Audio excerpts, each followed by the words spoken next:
Assalamu alaikum wa rahmatullahi wa barakatuh. How's everyone doing? So, I recently uploaded an article, and the article was titled Imam al-Haramain Ibn Taymiyyah and Ashab al-Awjuh.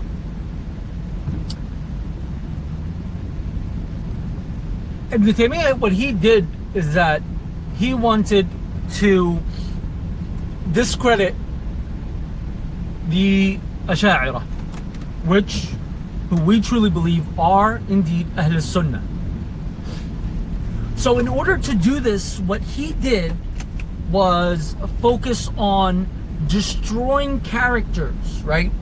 This is a prime method in order to destroy a group of people. You start by destroying their main characters.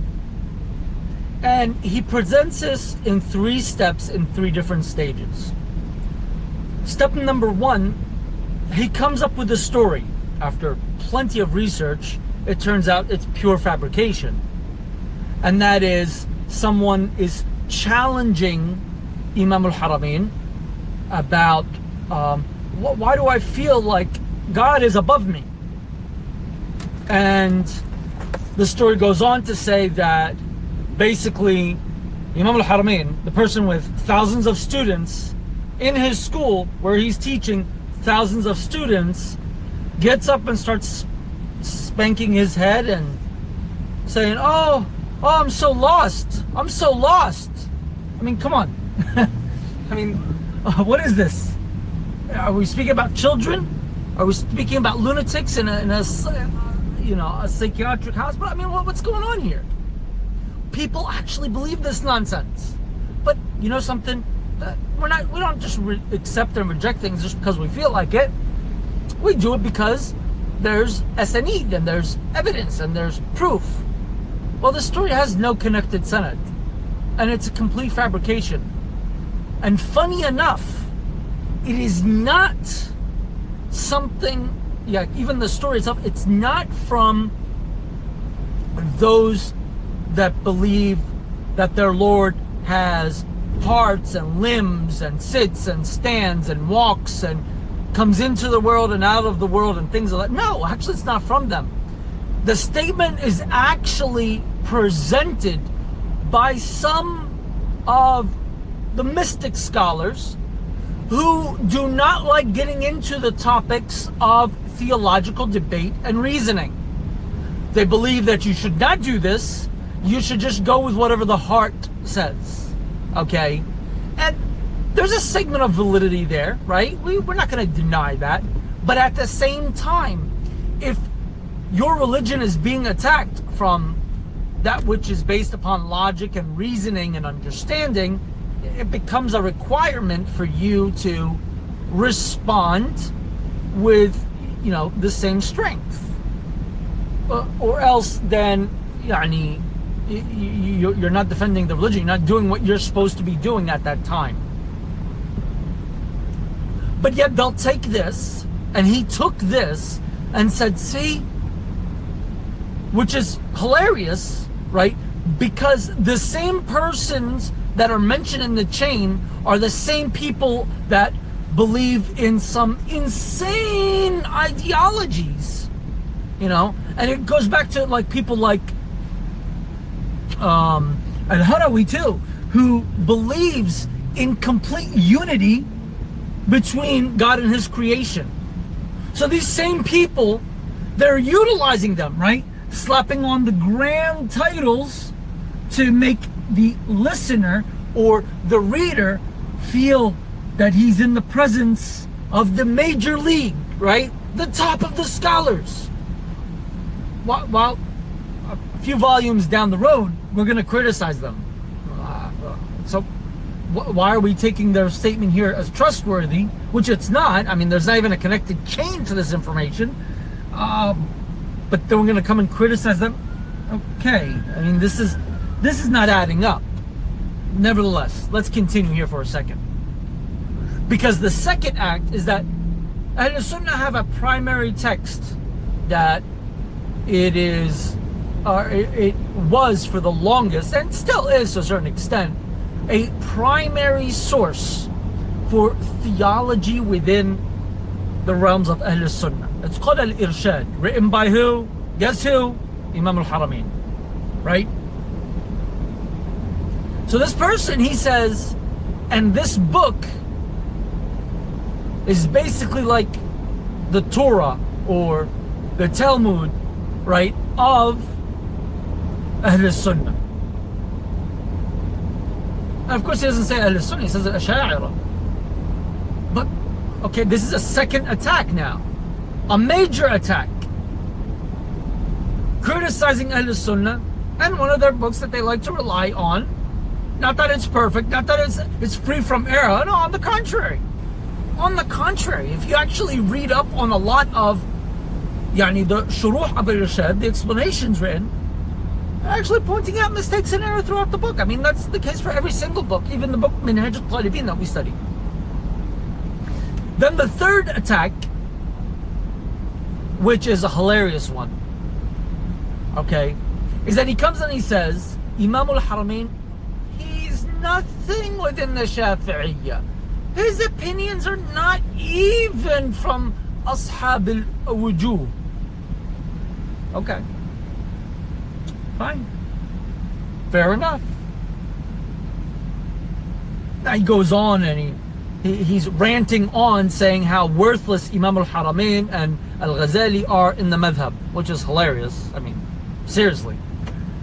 An eighth of al-Minhaj are purely awjuh based upon what Imam al-Haramain or al-Ghazali said. No one else.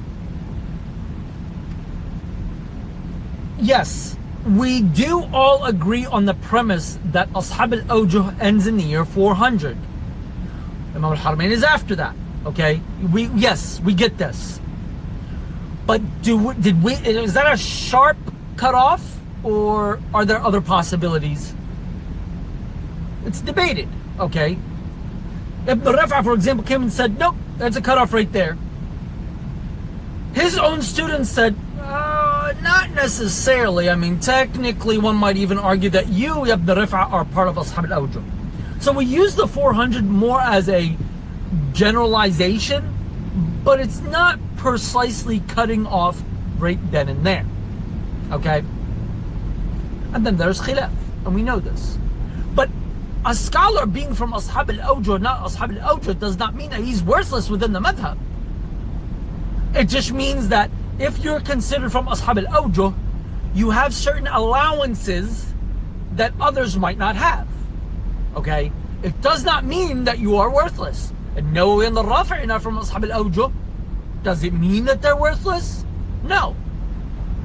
But the reason why he has to make it sound like they're worthless is so that way he can destroy the theology or attack the theology of Ahl Sunnah.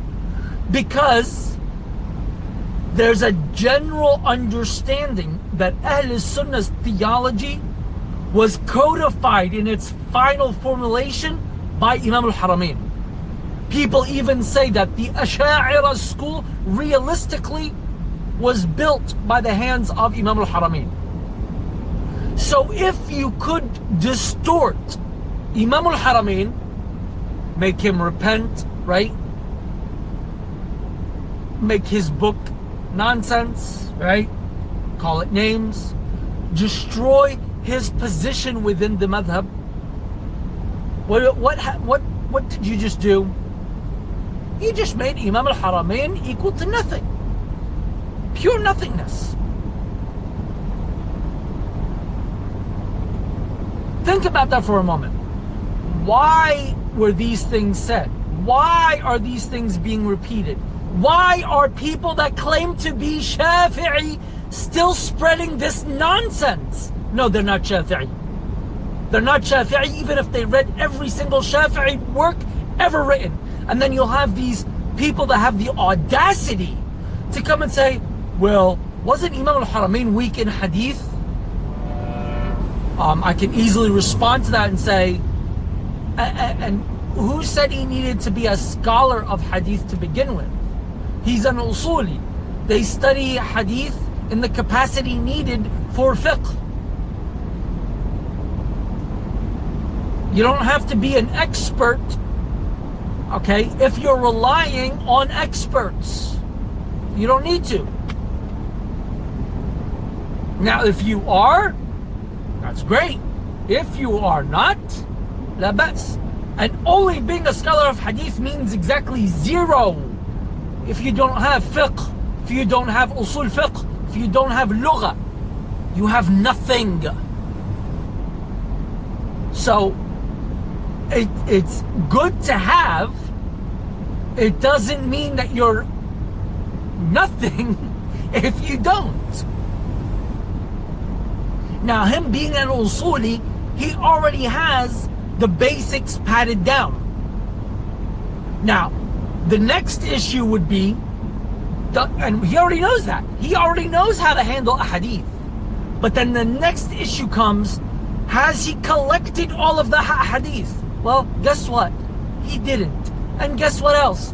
Neither did all of the scholars of hadith. They did not collect all the ahadith. And this is why they still criticize each other until this very moment. Because we're human. You can't collect them all. You assume that you have or have collected the bulk and you utilize it, right? Are you gonna miss things? Of course. Of course you are. Even Al-Hafiz Ibn Hajar Al-Asqalani missed quite a few things himself. And all of the criticism towards Imam al-Haramain and al-Ghazali is only on that fact. Is this a hadith or not? Well, he collected what he could. His asanid, his understanding, his research, the collection that he was able to gather, this is what he has.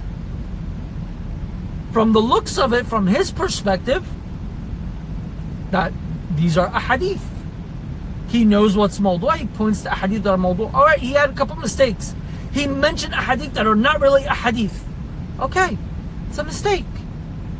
Get on with the program. It's not the end of the world. Even those people that are saying it's mistakes have mistakes in their works that are worse. Trust me. So, what's the point of all of this? Why destroy Imam al-Haramain? Why attack Imam al-Haramain? So you can attack the theology, the creed of Ahl Sunnah.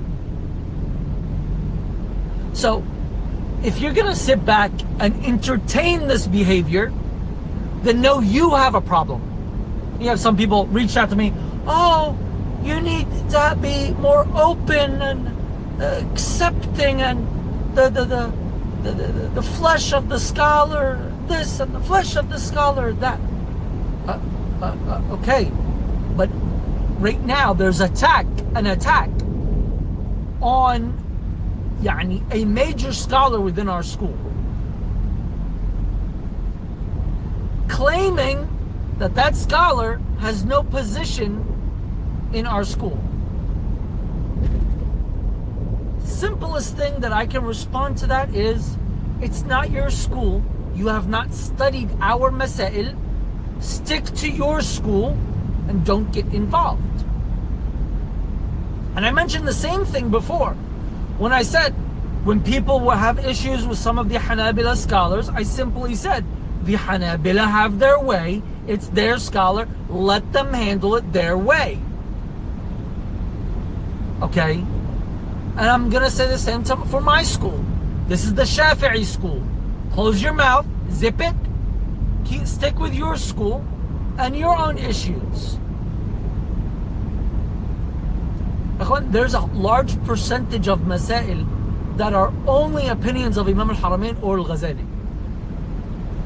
Now, aside from the Ashab al-Awjuh issue, yay or nay, the fact of the matter is, these masail are only stated by those two scholars. So the attack is nonsense.